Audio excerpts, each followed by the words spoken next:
I'm Tom Field. I'm Senior Vice President of Editorial with Information Security Media Group.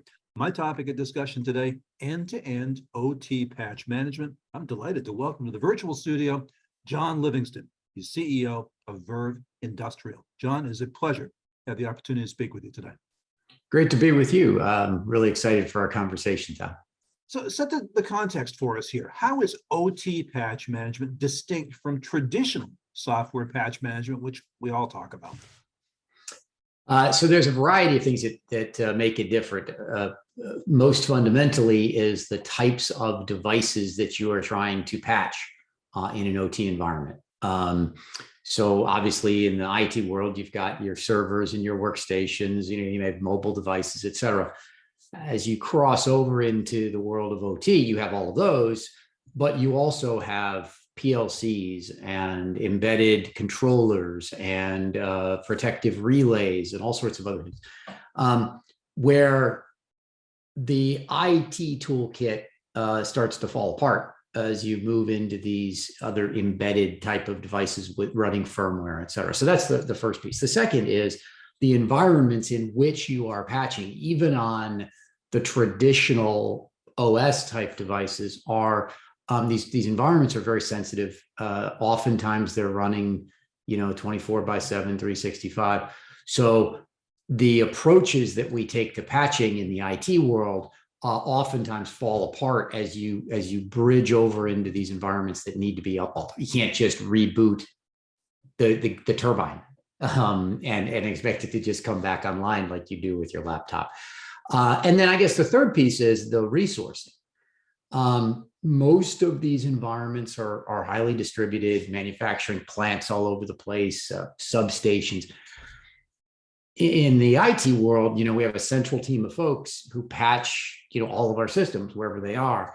As you move into OT, the resourcing changes. You need to have people that understand the devices, the environments, et cetera. And so the way you have to think about automation is also different because of the resourcing. So tell me more about this. What are some of the unique challenges to end-to-end OT patch management? So probably the first piece is, how do I discover what vulnerabilities, what patches are required? In IT, we can just scan, right? That's how we, do our evaluation of vulnerabilities. Well, as you cross over into OT, scanning things can break things, right? If I run a vulnerability scanner on a PLC or a controller, I may brick that device. And so just the first challenge is finding out what vulnerabilities exist. The second then is prioritizing those. Obviously, in IT, prioritization is a big challenge as well. But when you're moving into a world where if each patch is going to require a significant amount potentially of downtime to reboot a system, et cetera, you really have to get thinking about prioritization.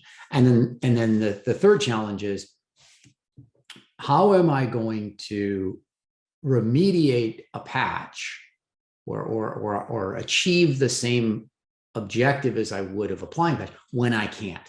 So, all right, I've got a gas turbine that runs 24/7. I can't patch it until the next outage.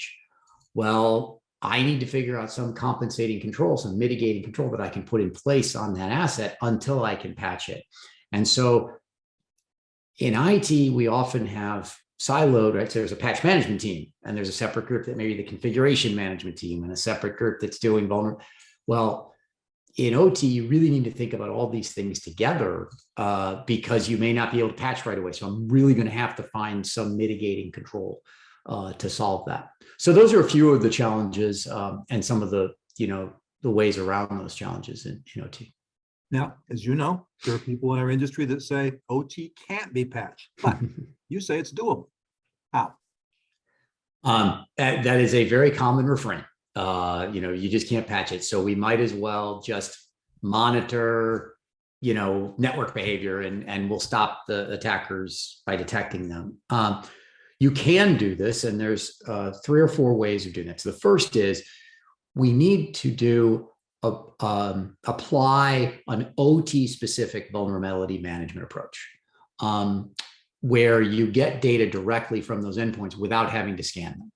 right? Oftentimes gathering enough of the network traffic it really isn't very accurate. So the first thing is to be able to get that data directly from the devices using safe manner to get that data.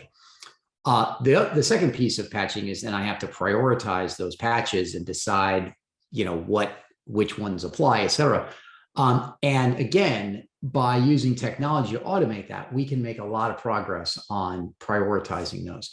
But then it comes to actually deploying the patches. And a lot of people say, well, you can't do it because, the vendor doesn't approve it, or you need to have outages or whatever. But in fact, many, many, many of these patches can be deployed. We can apply them during downtime. We can, a lot of plants have scheduled downtime at different periods. There may be devices that are not critical to operations, which you could reboot to apply the patch. So there's a variety of things that you can do. What's often referred to is you got to know what you need to do now, what you're going to do later. And then there's some patches you're probably not going to be able to deploy for, till an upgrade of the control system. But there are a lot of patches, particularly things around Windows updates, et cetera, which you can apply relatively frequently in OT systems. Now, why is it key in these environments to have centralized planning and prioritization? Yeah, so the main reason is the distribution of these assets, or the distributed nature of the assets. So as I mentioned before, most industrial organizations with OT assets have a wide geographic footprint. They may have substations all over the place. They may have manufacturing, production facilities. They may have logistics facilities. If we don't centralize the planning, and number one, centralize the data so you can analyze it, and centralize the plan, you're essentially trying to train, 100 different technicians who aren't cybersecurity people. They're OT engineers, how to do vulnerability prioritization, how to do patch management. And we'll just never get there, right? The training is just too long. Those people are already overburdened as it is. And so you have to find a way to centralize that data so that you can have a small team who are experts at this, prioritize what are my greatest risks, and design a remediation strategy across your fleet. It's just, you'd say it's for efficiency purposes, yes, to save money, but frankly, it's just for practicality purposes. There's just no possible way that we can train up that many people in patch management and vulnerability management. Now, where does OT patch management need to sit within the entire suite of asset management priorities? So our view is patch management is, and not just ours, but frankly, CISA's point of view on this, the Critical Infrastructure Security Agency, is patch management one of the top 3 things you have to do to be able to secure your OT environment. So it's absolutely critical. However, having said that, you need to integrate that into the rest of your endpoint security portfolio, because as I said before, you may not be able to patch something right away. So I need to think about, okay, what else am I doing on endpoint? Do I have application whitelisting? Is that device backed up in case of a ransomware event? Can I use configuration hardening as a way to potentially mitigate the need for the patch? For instance, it's a Cisco device, and the patch is, the vulnerabilities around an HTTPS vulnerability. Okay, can I disable HTTP so that I don't have that issue? So patch management has to sit within what we call a 360-degree asset management program. It's very important, but it also has to fit within the rest of the things you're going to do. Now, talk to me a bit about Verve. How are you helping your customers get a handle on end-to-end OT patch management? Yeah, so Verve, just a bit of history, was founded 30 years ago. This is our 30th anniversary year. And it was founded by control systems engineers. So folks who had to live in these environments and make sure they were operational, et cetera. And so our software is built from that perspective forward. And in that world, folks who are control system folks, they touch these devices all the time. They're reprogramming a PLC, they're updating programs on the HMI, et cetera. And so to us, the natural ability to essentially take actions in the OT environment was a natural thing to do, patching being one of those. And so what we've done is we've built our software platform to enable the automation of patch management in OT. We use a term, think global, act local, meaning we want to allow a client to bring all that data globally so they can plan, strategize, prioritize centrally. But when the actions get taken, they're automated, but they're controlled locally. They're controlled by that control systems practitioner who understands their environment, knows when is an appropriate time to deploy a patch, et cetera. And that think global, act local really helps our clients scale, drive efficiency, but at the same time ensure safe operations, which at the end of the day is what this all is all about, right? You trip one plant through deploying a patch and you're not going to be deploying patches anymore. Now, important note for our viewers, you've got an upcoming webinar on this very topic. John, what can our viewers expect to learn from that webinar?